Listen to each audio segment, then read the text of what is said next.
यांनी आपलं आंदोलन सुरुवात केलेलं आहे।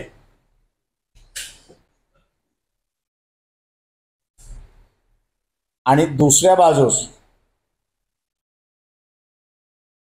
मुख्यमंत्र्यांनी जी सर्वपक्षीय बैठक बोलवली होती, त्या सर्वपक्षीय बैठकीला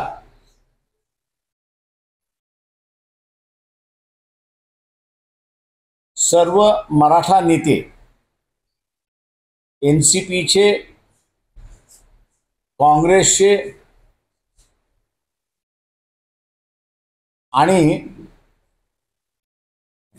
शिवसेना उद्धव ठाकरे गटातले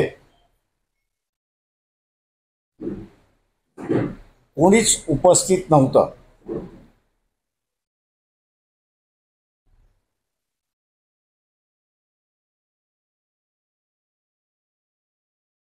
आणि त्यामुळे त्या बैठकीमध्ये नेमकी राजकीय पक्षाची भूमिका काय हा प्रश्न वंचित बहुजन आघाडीकडून विचारण्यात आला। याच्यातला सामंजस्य तोडगा काढायचा असेल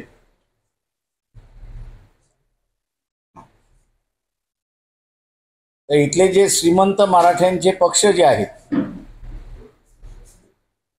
त्याच्यामध्ये एनसीपी आहे, काँग्रेस आहे, बीजेपी आहे आणि उद्धव ठाकरेंची शिवसेना आहे।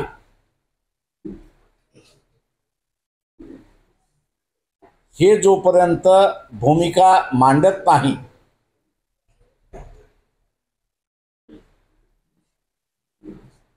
तोपर्यंत तोडगा हा निघत नाही।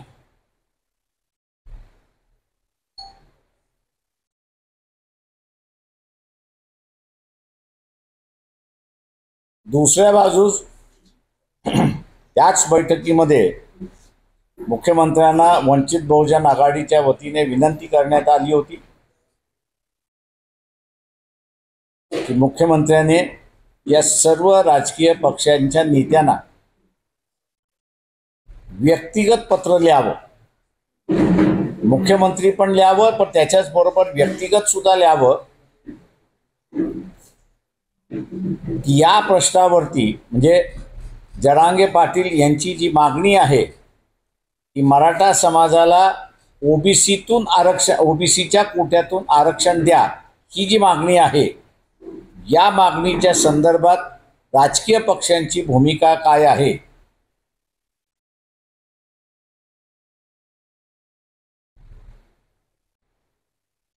मग समान तोडगा काय आहे तो काढता येईल।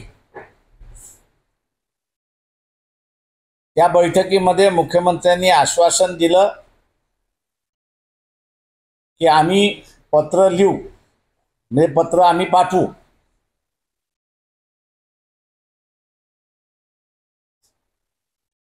अजूनपर्यंत वंचित बहुजन आघाडीला ते पत्र मिळालेलं नाही। इतर पक्षांना मिळालं का या संदर्भात आमच्याकडे काहीही खुलासा नाही।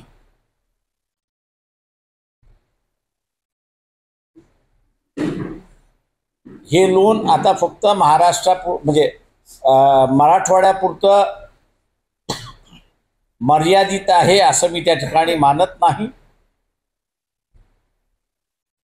ते पश्चिम महाराष्ट्र आणि खानदेश इथे हळूहळू पसरत चाललेलं आहे। कदाचित विदर्भामधला असणारा वाशिम जिल्हा आणि बुलढाण्याचा काही भाग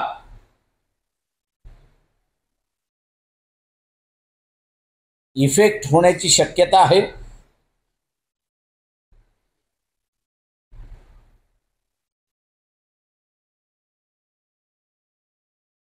या सगळ्या ओबीसी संघटना ज्या होत्या त्यांची एक मागणी होती की आपण जे वंचित बहुजन आघाडी जी भूमिका मांडते ती गावोगाव गेली पाहिजे आणि म्हणून पक्षाच्या वतीने आम्ही असं ठरवलं की या सामाजिक संघटनांना घेऊन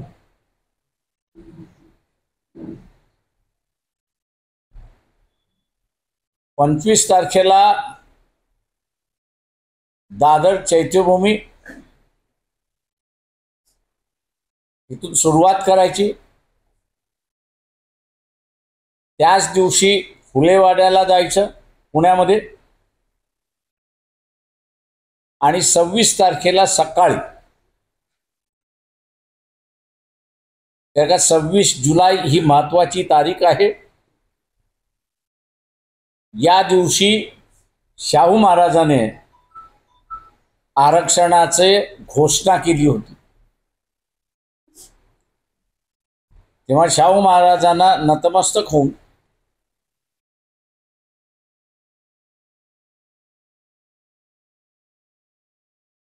आरक्षण बचाव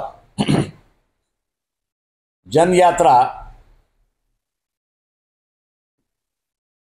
हे काढण्याचं आम्ही ठरवलेलं आहे. ही यात्रा कोल्हापूर, सांगली, सोलापूर, उस्मानाबाद, बीड, लातूर, नांदेड, त्याच्यानंतर यवतमाळ, अमरावती, अकोला, बुलढाणा, वाशिम,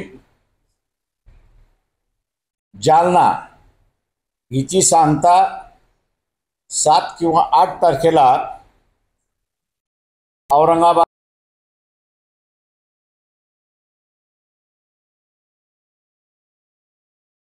8 ऑगस्ट तो सगळा कार्यक्रम ठरवून त्या ठिकाणी आहे.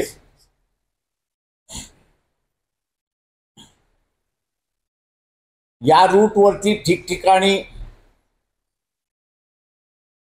बैठका घेतल्या जातील, कॉर्नर बैठका घेतल्या जातील, आणि मुक्कामाचं ठिकाण जे आहे त्या ठिकाणी जाहीर सभा घेतल्या जातील. त्याच्यामध्ये ज्या प्रमुख मागण्या आहेत, प्रमुख मागण्या म्हणजे ओबीसीचं आरक्षण वाचलं पाहिजे,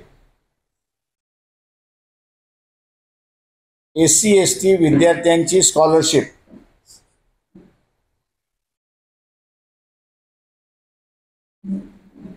ही डबल झाली पाहिजे, केंद्राचीच स्कॉलरशिप मिळते, राज्य त्याच्यामध्ये काहीही स्वतःचा हिस्सा देत नाही इतर राज्यांप्रमाणे. त्याचबरोबर ओबीसीच्या विद्यार्थ्यांना सुद्धा एससी एसटीची जी स्कॉलरशिप मिळते ती तशीच्या तशी लागू झाली पाहिजे. घाई गर्दीमध्ये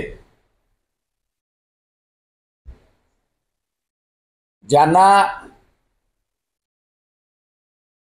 फॉर्म ऑफ कास्ट सर्टिफिकेट, ज्याचा एक फायनल कास्ट सर्टिफिकेट देण्याच्या अगोदर फॉर्म ऑफ कास्ट सर्टिफिकेट असतो, तो घाई गर्दीने इश्यू करण्यात आलेला आहे,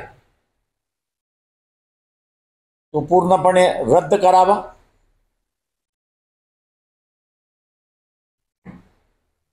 जे कुणबी आहेत त्यांना आरक्षण मिळणारच, कारण का त्यांचं कुणबींचं ओबीसी मध्ये इन्क्लुडेड आहे.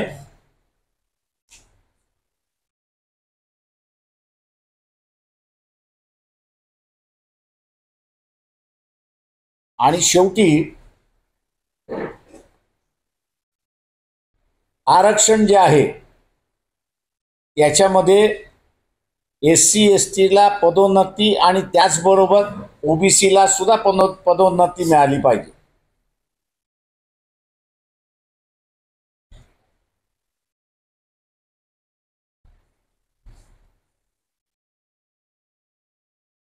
या सगळ्या मार्चमध्ये आम्ही अपील करणार आहोत इथल्या असणाऱ्या रयतेतल्या मराठ्यांना, गरीब मराठ्यांना, की श्रीमंत मराठा आतापर्यंत तुम्हाला फसवत आलेला आहे. टिकाऊ आरक्षण काही दिलेलं नाही.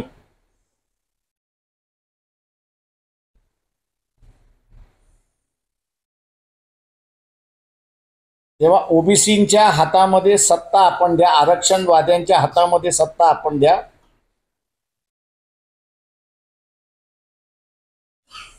त्या सत्तेचा उपयोग हे गरीब मराठ्यांचं आरक्षणाचं ताट, टिकाऊ ताट असं मी म्हणतो, वेगळं आणि स्थायी करून देण्याचं आश्वासन आम्ही देणार आहोत. आमचा हेतू हा आहे की जी स्फोटक परिस्थिती बनत चाललेली आहे किंवा झालेली आहे ती अजून चिघळू नये. शांतता ही राहिली पाहिजे.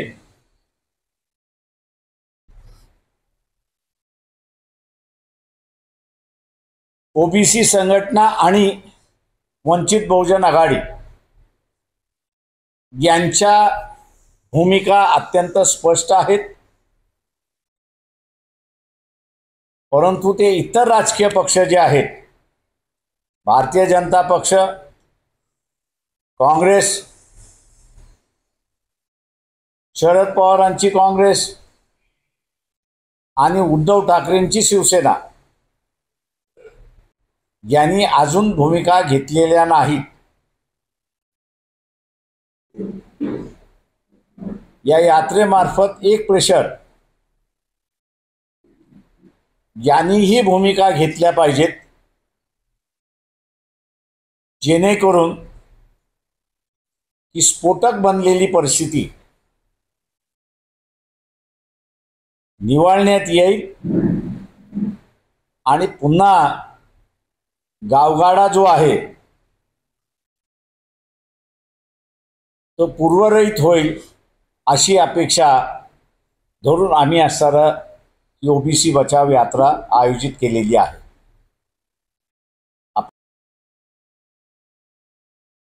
बसून सगळी परिस्थिती चिघळवण्यापेक्षा एकत्रित बसून तात्काळ निर्णय घेऊन ओबीसी समाजाला न्याय मिळाला अशा पद्धतीने सरकारने आणि आपण विरोधाने काम करावं असं त्यांची भूमिका आहे.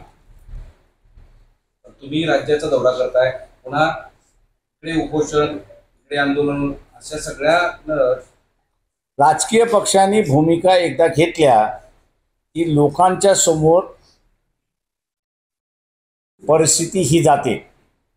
आपल्याला मिळणार की न मिळणार अशी असणारी परिस्थिती आहे. आजच्या ह्याच्यामध्ये जे राजकीय पक्ष भूमिका घेत नाहीत त्यांच्या संदर्भात ओबीसींचं असं मत व्हायला लागलेलं आहे की हे आपल्या बाजूने नाहीत. हे सगळे जे आहेत हे श्रीमंत मराठ्यांच्या बाजूने आहेत. तेव्हा हा जो समज वाढत चाललेला आहे हा माझ्या अंदाजानं धोकादायक आहे असं मी त्या ठिकाणी मानतोय. आणि दुसऱ्या बाजूला जरांगे पाटील ते असं म्हणतात आहेत की आमच्या अपेक्षाच पूर्ण झालेल्या नाहीत. त्याच्यामुळे राजकीय पक्ष जोपर्यंत भूमिका घेत नाही तोपर्यंत कुठलंही सरकार भूमिका घेईल असं मला वाटत नाही. ते मी असं बघतोय की त्यांचं आंदोलन जे आहे ते गरीब मराठ्याचं आंदोलन आहे, परंतु सभेला येतात आहेत, जरांगे पाटील यांना पाठिंबा देतात आहेत, पण त्यांना प्रतिनिधी मिळत नाही हे त्यांनी असं लक्षात घेतलं. त्याच्यामुळे असं त्यांचं आंदोलन आता कुठल्या दिशेने जाईल, काय जाईल हे मला सांगता येणार नाही. तुम्ही असं म्हणाले, असं बोलताय ना की हे आरक्षण श्रीमंत मराठ्यांचं, हे आंदोलन श्रीमंत मराठ्यांचं आहे असं आताच काही वेळापूर्वी बोलताना नाही. मी असं म्हणालोय की त्याच्यामध्ये मराठ्यांना आरक्षण न देणं हा श्रीमंत मराठ्यांचा डाव आहे. त्याच्यामुळे असणाऱ्या जे आंदोलनं झाली पाहिजेत ती इथल्या असणाऱ्या श्रीमंत मराठ्यांच्या विरोधात झाली पाहिजे.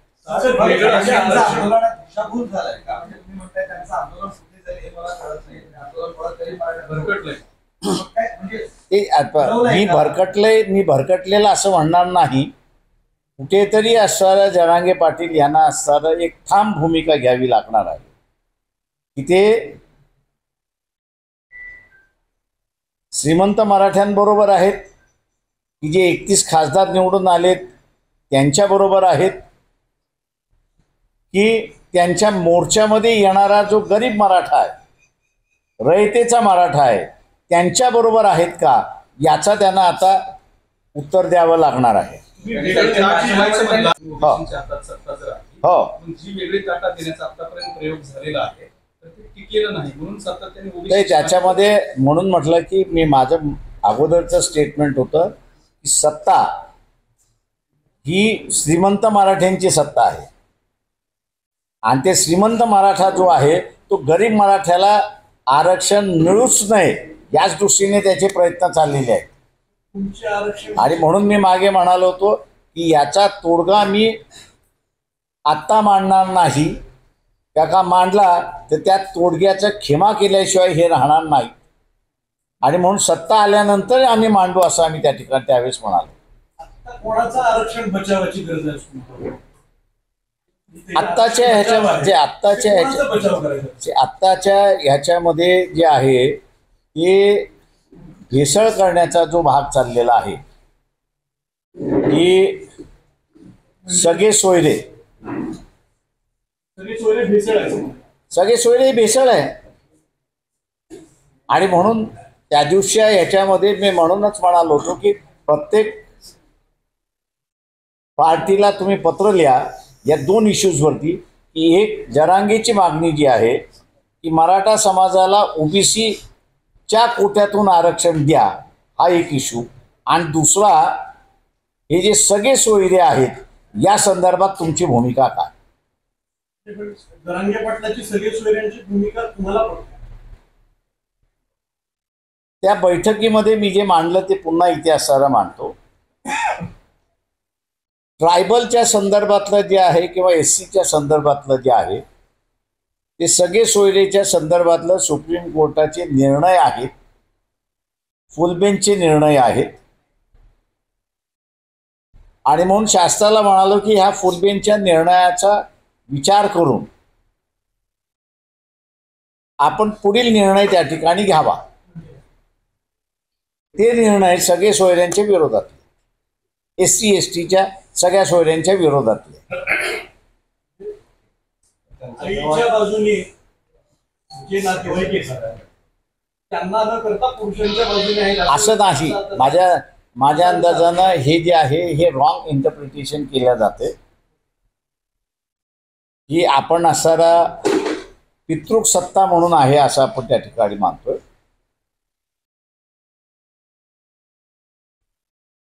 जिथे इंटरकास्ट मॅरेजेस झालेले आहेत आता माझ्या अंदाजानं फार मोठं पर्सेंटेज आहे. इट्स मोर दॅन 10-12% आहे. 10-12% आहे.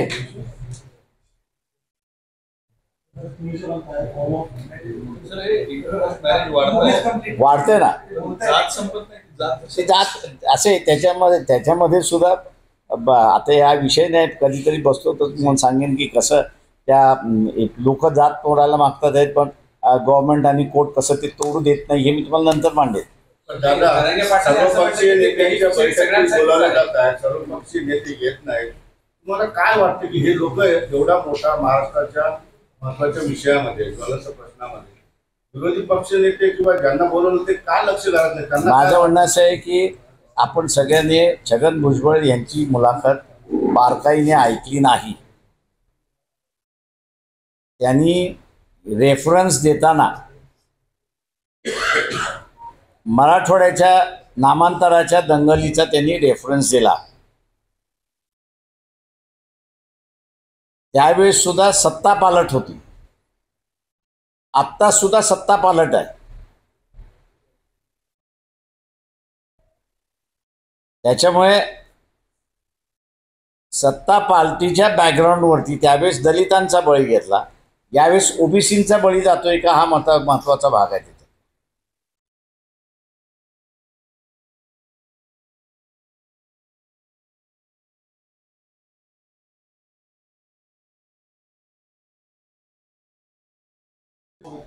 आत्ता इश्यू केलेली आहेत ते नोंदीनुसार मराठा समाजाला आता जे पूर्वीचे दिले आहेत ते ते ते एक आपण लक्षात घेतलं पाहिजे की ओरिजिनल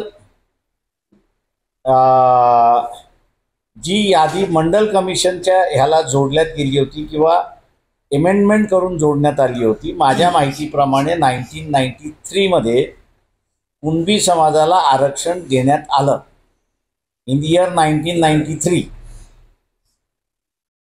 तेव्हा कुणबी समाजाचं आरक्षण शाबूत आहे.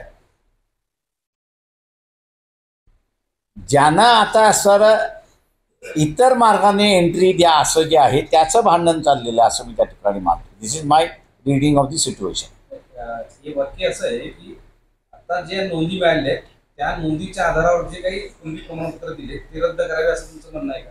हा, माझं म्हणणं असं आहे की माझं म्हणणं असं आहे की ते तपासलं गेलेलं नाहीये. ज्यांना तुम्ही दिले त्यांनी अर्ज केलाय का? तर त्यांनी अर्ज केलेला नाही. तुम्ही स्वतःहून सर्च केलेला आहे, अधिकाऱ्यांनी सर्च केलेला आहे.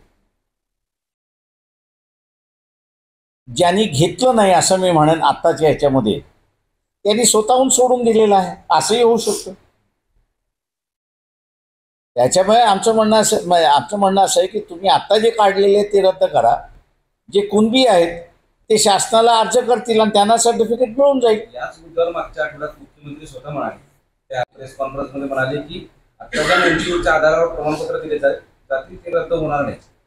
भुजबळांनी जरी मागणी केली होती ते मुळात ते असं की प्रश्न असा आहे की मी जर मागितलेलं नसेल तर तुम्ही माझ्या नावाने कसं काय इश्यू करणार? मी मागितलं तर तुम्ही मला द्या ना. मी जर मागितलंच नाही तर तुम्ही माझ्या नावाने कसं इश्यू करताय? त्या सगळ्या बाय प्रोसेस झाली असतील ना. तेवढा अर्ज आलेलेच नाही आहेत.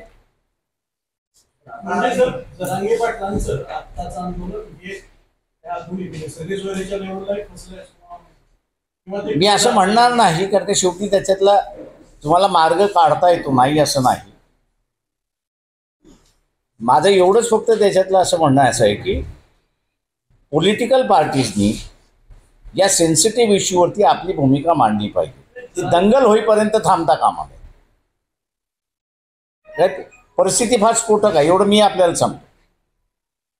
परिस्थिती स्फोटक आहे. जरांगे ऐकायला म्हणायला तयार आहे. त्यांच्या मागणीवर ते ठाम आहे. जीव गेला तरी भय. आणि ओबीसी संघटनांची गेल्या काळात जे काही आंदोलनं झाली ते ठाम आहे. त्याच्यावरच ठाम आहे. जीव गेला तरी भय. मग याचा तोडगा कसं निघणार? माझं म्हणणं असं आहे की तोडगा काढणाऱ्या राजकीय पक्ष आहेत आणि असेंब्ली आहे. इलेक्शन राऊंड दी कॉर्नर असल्यामुळे प्रत्येक जण आपली पोळी भाजायचा प्रयत्न चाललेला आहे. मी जसं म्हणालो की NCP आणि काँग्रेस आणि उद्धव ठाकरे हे सगळे श्रीमंत मराठ्यांचे पक्ष आहेत. त्याच्यामध्ये BJP सुद्धा येतो.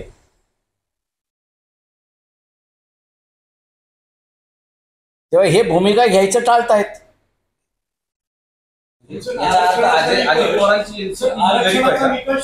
NCP म्हणालो ना. अजित पवारांची एनसीपी आणि अजित पवारांची NCP तर खासदार कुठे नाही ना. आणि एकनाथ शिंदे यांची शिवसेना. त्यांनी आलेले जे आहेत त्यांचे जे उमेदवारी जे आहेत ते नॉर्मल ह्याच्यामधले आहेत, ती थोडी त्या नातेवाईकांमधली आहेत. आर्थिक निकषावर जाते सामाजिक आरक्षण. तुम्ही आता OBC मधला असणारा जे क्रीमी लेअर आणलं ते क्रीमी लेअर उत्पादनावरती आणलंय ना, वार्षिक उत्पन्नावरती. इंग्रजी दैनिकांना एक बातमी काल लिहिली होती की क्रिमिलियरची अट 15 लाख करण्याचा केंद्र सरकार 15 लाख क्रिमिलियरचा. तीच क्रिमी लेअरला 8 SC STलाही लागू होते. मग त्याच्यामध्ये हे स्कॉलरशिपच्या आज सर तुम्हाला स्कॉलरशिप पाहिजे असेल तर तुमची इन्कम ह्या लिमिटच्या आतमध्ये पाहिजेत. ही अगोदरपासून आहे, हे आत्ता नाही. माझ्या माहितीप्रमाणे 72ला मी कॉलेजमध्ये होतो त्यावेळेसपासून असताना काही एस सीच्या विद्यार्थ्यांना काही एस टीच्या विद्यार्थ्यांना फ्रीशिपच मिळत होती, स्कॉलरशिप मिळतच नव्हती. त्याचं कारण असं आहे की ते म्हणते आमचे इन्कम हाय आहे. त्याच्यामुळे ही जुन्या काळापासूनच आलेली आहे कन्सेप्ट. गरीब नाही आहे ते. मला वाटतं आता त्या 13 जागेपैकी 10 जागा हरल्या, त्याच्यामुळे असताना कुठंतरी गेलेलं मतदार शोधतात ते. माझं म्हणणं असं आहे की तुम्हाला इन्कम लिमिट हे जर करायचं असेल, तुम्ही आता जेव्हा 15 लाख जेव्हा करताय त्यावेळेस त्याच्यातला खरा गरीब जो आहे तो वगळूनच जाणार आहे. आरक्षण बचाव यात्रामध्ये खूप पण चांगलं होतं. आम्ही कोणालाही नाही म्हणत नाही. छगन भुजबळांना यायचं असेल त्यांनी यावं, मुंडेंना यायचं असेल त्यांनी यावं, इतर सगळ्या ओबीसी संघटना आहेत त्यांना आम्ही बोलवलेलं आहे. हाके असतील हाकेनी यावं, वाघमारे असतील वाघमारे. आम्ही कोणाला दरवाजे बंद केलेले नाही. तुम्ही नवीन घटना दिल्या फुले, शाहू आणि आंबेडकर, हे तुमचं नवीन राजकीय समीकरण आहे का? या अंतर्गत तुम्ही पुढचं इलेक्शन कसं करणार? या ह्याच्यामध्ये तुम्ही हे हातात घेतलं तर हा हात जळतो, हे घेतलं तर हे हात जळतो. त्याच्यामुळे याच्यावरती राजकारण नाही. तरी पण आता तुमच्या यात्रेच्या दरम्यान मध्येच आचारसंहिता पण लागेल काही 8-15 दिवस लागेल. पॉलिटिकल पार्टी आहे. हा, ते आम्ही असं इलेक्शन लढणार. कार्यकर्ते आहेत, फॉर्म भरतील, लढतील. आत्ताच्या स्टेजमध्ये आम्ही असं आमचा नेहमीचा मार्ग जो आहे तोच अवलंबलेला आहे. आघाड्यांची पण चर्चा होती. ते आघाड्यांची चर्चा होत नाही. माझ्या अंदाजानं अजित पवार NCP जे आहे ते आम्हाला वापरतात आहेत असं मी त्या ठिकाणी म्हणेन. ते आम्ही चाललो वंचितकडे. थांबवायचं असेल तर आमच्या सीट वाढवा. We are being used as a scapegoat. अर्थात आघाड्यांशिवाय पर्यायच नाही. मी तर म्हणालो ना, अजित पवारांनी बाहेर पडावं, त्यांचं राजकारण आम्ही रिइस्टॅब्लिश करतो.